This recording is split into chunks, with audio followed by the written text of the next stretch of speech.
So a tool that can be very helpful here, and I'm not going to go through this in a lot of detail, but this is a tool I did share briefly on one of the talks last year in the DE community. But it's a tool that I've called the ATF problem analysis tool. And that's actions, thoughts, and feelings. Because what I find is that people get so caught up in this trying to make sense of things when everything is just sort of merged together, blurred together, and it's so difficult to actually put it apart and make sense of things. So this ATF tool can be really, really helpful to sort of help you compartmentalize things. And it breaks the process down from our actions, so the things that we do or have done to try and address a problem, for example, how we think about it, how we conceptualize it in another bubble, and then the most important thing is how we feel about this particular problem, the emotions related to it. When we start to sort of break it down, we start to gain a different perspective and clarity and understanding on the situation, which then empowers us to make the necessary change and growth and so on. This can be such a useful tool to use, but please be warned, it's not an easy tool to engage with in the beginning because it sort of asks you to think quite differently. Most of my clients give me the feedback that it's so difficult to separate the thoughts from actions because they're kind of blurred together. And when they start thinking about feelings, and as I just said now, thinking about the feelings, they start giving the thoughts and how they justify their feelings in their thinking space. We want to just try and stay in those sort of compartments, those boxes. It takes practice. So please practice. If you got feedback along the way, please do obviously after this talk, please do share that with me. But it can be incredibly helpful. And I encourage you to work through this, at least sort of work through the thinking process, because I think it will be very, very helpful. We've moved from the idea of sort of the broad concept of success. We have, right page. We've focused in on what success is to us as an individual, some of the critical considerations that contribute to this that we need to bear in mind. Okay, now we're going to start looking at this idea of what can we do? How do we start to plan? This is how do we re-energize ourselves to take action? I just want to quickly check the chat. Some things have been popping up here. Every relationship, this is from Jody. Every relationship around you that you are emotionally charged about, positive or negative, is your own reflection. This is something to learn and grow from. We are what we reflect. If you want something different, we have the opportunity to change this. One finger points out and fingers pointing back. All starts with the self. Absolutely, Jody. What you're talking about there is that personal responsibility and personal ownership. And, you know, it's kind of be the change that you want to see in the world, as sort of cliched as that is, but that's exactly it. We are the epicenter of our own worlds, our own universes. And if we want to see change, well, we have to live that change. We got to be the ripples or create the ripples of change that we want to see around us. So thanks for sharing that Jody. That's absolutely spot on. If we just look at this idea of what, now I want us I want to just take a moment on this what. The what you need to do or what can you do, I'm not going to go into that in detail at all today because there is so much available. All you need to do is go into Google and type self-awareness activities, self-development activities, introspection sort of programs, etc. And there are millions and millions of sites which will give you tools, resources, videos, and the list goes on. So what is there and sort of what do we need to do? That's not the question that we need to start with. What we really need to focus on first is again this question of why. So before we jump to a what, there's no point in going, right, well, I feel that I need to develop my relationship with myself. So let me go find an online course about self-development. And I go, sounds great. But why? Why are you doing maybe a general self-awareness course? Why are you involved in doing that course? We need to ask the why. Are you aware of specific insecurities within yourself that maybe you want to address? Is it something in particular that you need to maybe speak to a therapist about and work through? When we start asking the why, we start to clarify and sort of understand a little bit more about what it is that we're actually trying to address. Otherwise, we just kind of engage in these general activities. And I'm sure there's not a person in this in the audience here today that hasn't been involved in some form of self-development activity. But how often do we engage, or we see people engage in these activities, and all they do over time is kind of loop back around to where they were when they started?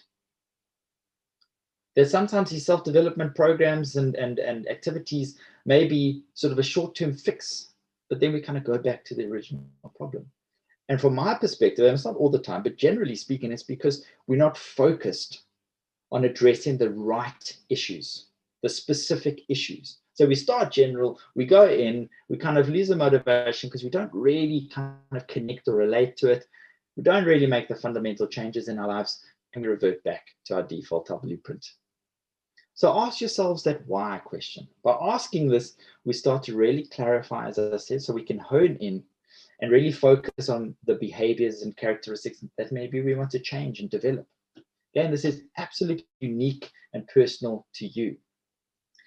In the workbook, activity 3.1 and 3.2 are designed to, and again, they're very simple, but to sort of help you ask some of these questions about the why. Write down some of these points that you can sort of clarify your focus area. Choose something specific that you want to. And then we start asking, how or what do I need to do to develop this? Seems so simple, hopefully, but the reality is that so many people don't do this. We kind of jump in quite broadly.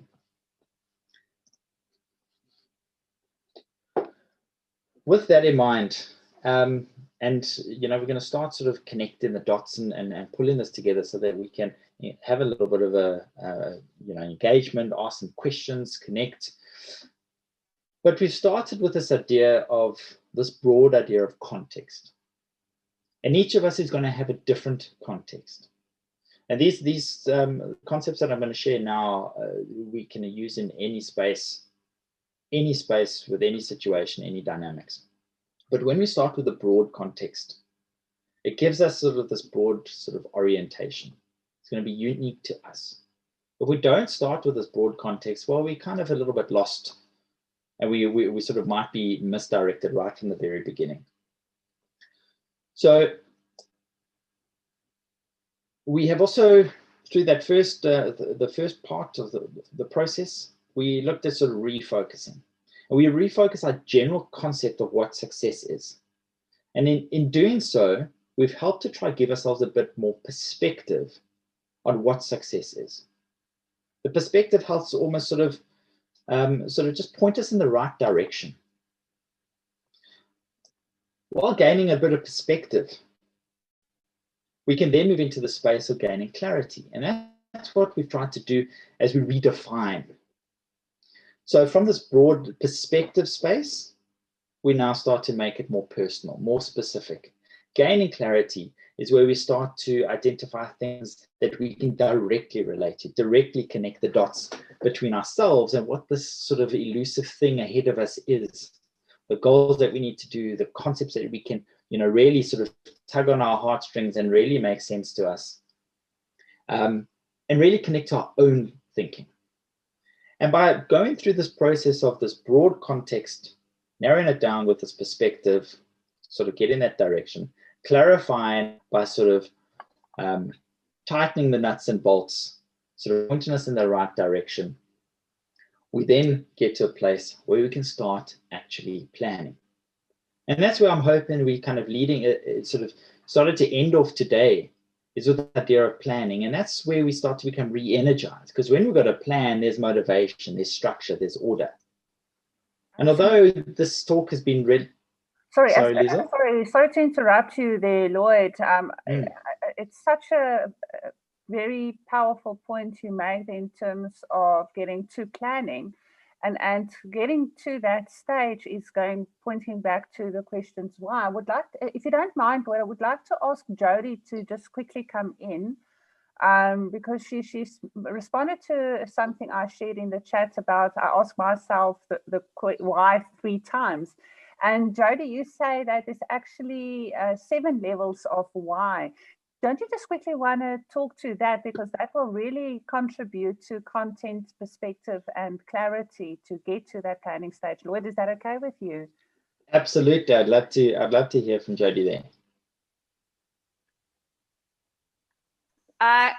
Liesl, this is not a good time, actually. I'm just sitting with the family. It's like 8 o'clock at night. So sorry. But Lloyd, but what I was saying is that, just quickly, you're looking to do 7 layers. So you're looking to ask the question of why, and why is that? So why do I want to do what I do? And why is that you do what you do? And what they say is that the deeper you can go, then the more you're going to get that underlying intention and purpose that's going to drive you to success. Absolutely. Thank you, Jody. You know, what I always say to my clients is keep asking the why until you can't ask another why. And maybe that sort of ties in with those 7 levels of why. But exactly.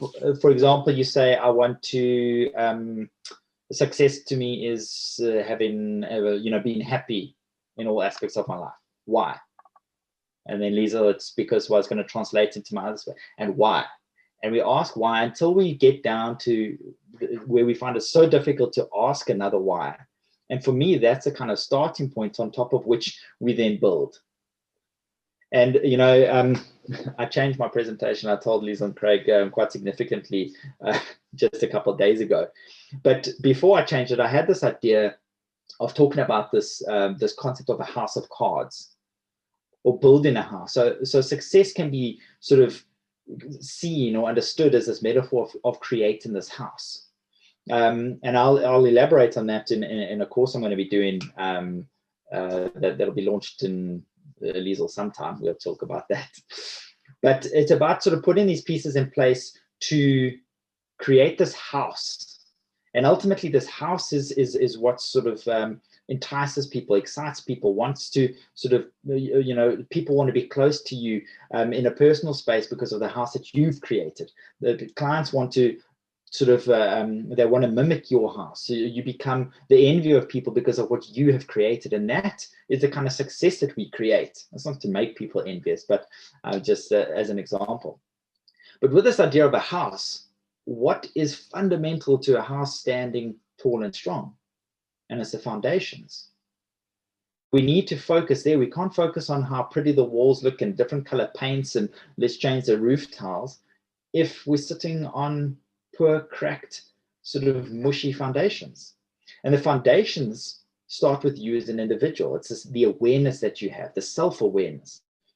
And by really kind of strengthening those foundations, we ask these why questions and challenge ourselves with these why questions so that we don't build this house of cards that a little wind comes along and knocks it down. And then we spend so much time demotivated and picking up the pieces or just moving on to try to find another house of cards to build. So yeah, thank you for that, Jody. Really appreciate that. So I think, as I said, sort of connecting the dots, sort of bringing this all together, I'd like to sort of now open up a space, maybe hear from you, your ideas of success, maybe where you've maybe had failure, where you can connect and understand why there was failure for you, or maybe you've seen it or experienced sort of that around you, and where or how you can connect that or understand that success or failure with the individual who sits beneath it.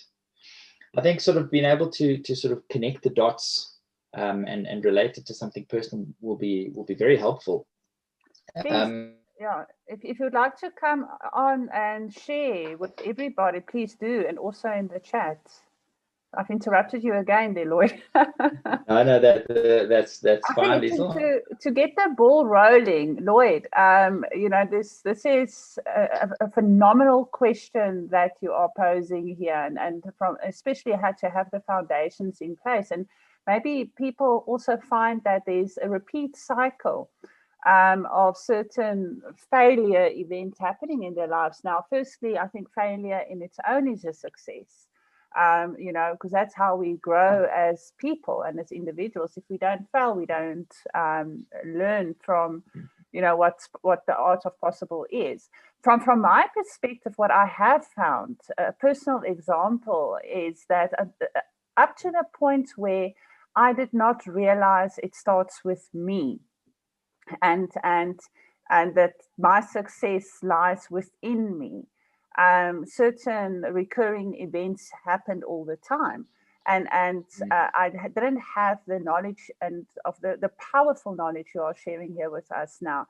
The day I realized that, things started changing. Now that's a personal story I would like to share to answer your question where you open it up to everybody. Thanks, Liesl. And I think, yeah, I mean, once you realize that where the power sits, I think it becomes so energizing, because you realize there's so much more that you can do. It may be very different to what you believed you need to be doing, but the power sits within you. In my book, one of my chapters, I speak about this idea of control versus influence. And we need to understand what sits in our space of control and what sits in our space of influence. Yeah, Liesl, you had shared with me, because it's involved in the space that you're working with, but this concept of the locus of control. And I think, you know, that relates very much to my core principle that guides the work that I do, is we need to focus on what we can control first and foremost before we start to consider what we can influence. Because otherwise we kind of, it's almost like swimming upstream. Jody, again there, thank you for being active on the chat. Such an important topic. Exhausted. I think we cannot take another step forward. Withdraw on this. Absolutely. And it's only going to help keep you motivated when it really, really resonates with you as a person. That's why this is so important about getting down to the nuts and bolts of you as an individual. I know this, you know, often I see in spaces where you mention the words sort of self-awareness, self-development, and people kind of get defensive. The defenses go up, or they glaze over because they've heard it all before, and, you know, here we go again, and it's all wishy-washy, this and that. But, and again, I know I'm very biased as a psychologist, but it is fundamental to what we do and how we are as individuals. The life that we live is determined by what's happening inside of us. Absolutely. Please share any comments, questions in the chat before we sort of close up for today. Are there any significant questions, any significant challenges that you felt? You know, Liesl, you mentioned just now sort of, yes, great. Sorry. Didn't mean to interrupt you.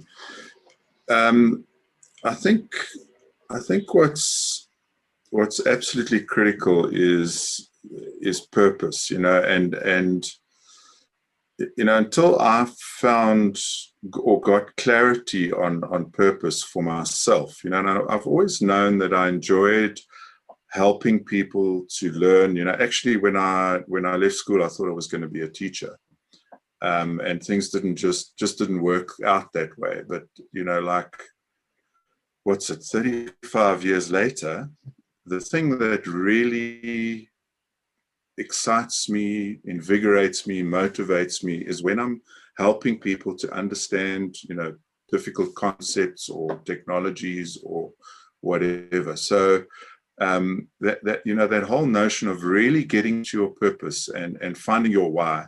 And, you know, this is why we started democratizing entrepreneurship, because, you know, there's so many fundamentals of entrepreneurship that people make assumptions about and don't really understand.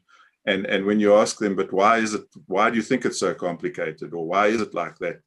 Then you realize that they're making assumptions, you know, and they're not really getting to the heart of actually everything under the sun isn't new and is quite simple and can be distilled into the fundamentals. And you know, getting to actually help people get through that is what drives us in this community. That hashtag of each one, reach one, and teach one has become a bit of a mantra. So I just wanted to share that, and I hope it adds value to the community here, or the group here. Absolutely. Thanks, Craig. Thanks for sharing that.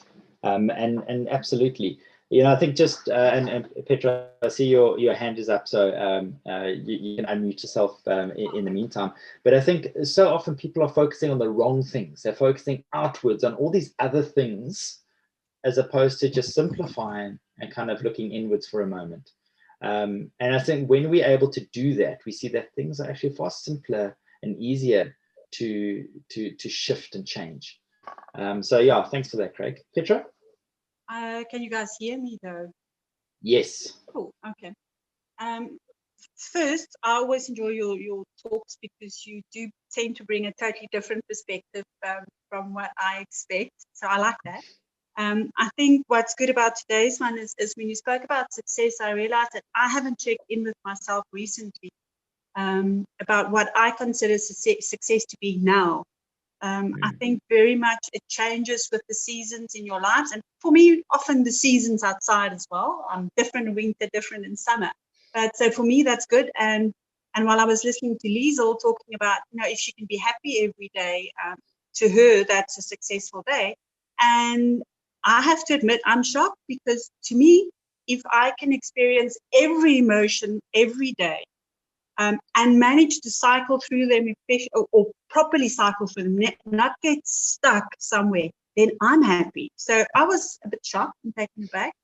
But yeah, so for me, I think my idea of success has changed, and I don't just want to be happy. I want to struggle. I want to push through. I want to be super happy, super sad, cry, and probably shouldn't all happen in one day. But yeah, so thanks for me. I think it's the full spectrum and how we should change. And then also say, yay, at last somebody says it's good to ask why, because often people don't like to ask why, and they don't like when you ask that of yourself as well. So when you're in relationships, I think what I'm learning is keep it to yourself, but don't stop asking why. So yeah, I think definitely there's a change. And I think even though I don't want to admit that the last year has been weird, it has been, and I think we sometimes underestimate. So for me, thanks, good talk. I know that today this is what I'm going to do. I need to rethink what success means to me. Yeah. Excellent, Petra. Thanks so much. I really like what you said there in terms of kind of cycling through all the emotions, because at the end of the day, we're human. We can't always be happy, and I think as soon as you said that, the word authentic came to mind. And I think that's something that to me is something that features in my idea of success is to be authentically me. But I need to kind of understand what that is, understand what my emotions are, how to recognize them, how to juggle them, so that it can actually be, what you said. Sort of makes it you want to go through that cycle of emotions, and it's like it's something fun you look forward to. And so it's sort of juggling. Well, how do I make juggling something fun and not just a tedious task that I have to do? And I really, really like that idea, because I think that also just makes so much sense. It's practical, it's realistic for us as human beings. So thanks so much for sharing that, Petra, and I'm glad that you've that you had a little bit of a shock and a bit of a surprise, and that there's been something sort of shift for you. So that's fantastic. Yeah, thanks for sharing. Cool. Is there anybody else who'd like to share anything before I hand the controls over? I think, yeah, so Lloyd, yeah, there's a comment from Sir Brian Robert Kocha. Thank you for the profound lessons learned. It's just unfortunate I could not contribute being at the office and so busy, but took every word to heart. Thank you very, very much for sharing that. Thank you very much for that. Thanks for Petra, and if you're happy about experiencing all the emotions in one day, that's perfect. As well. It's slightly exhausting. It's slightly exhausting now. So I think if I can just learn to make the transition a bit smoother, it might help. Cool. Duncan, you say it's not easy juggling act. And I see you sent that directly to me, but absolutely, the juggling isn't easy.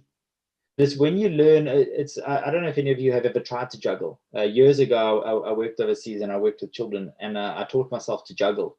I think I only got up to 3 or 4 objects, but it took so much effort and so much frustration. But when you start to get it, then you want to do it some more, and you want to do it some more, and you want to do it some more. So this is exactly the same. It's hard and it's difficult and challenging in the beginning, but once you start getting the knack of it and you feel good when you kind of get it right, you want to do some more. So keep juggling, keep practicing. And where you need to, kind of ask for some help and some guidance along the way. My details are up there. Please do, if you'd like to, happy to schedule a 20-minute free consult to chat through any questions you may have, maybe to help point you in the right direction if you've got any questions or uncertainties. And then again, just connect if you'd like to. But I look forward to continuing the discussion with some of you.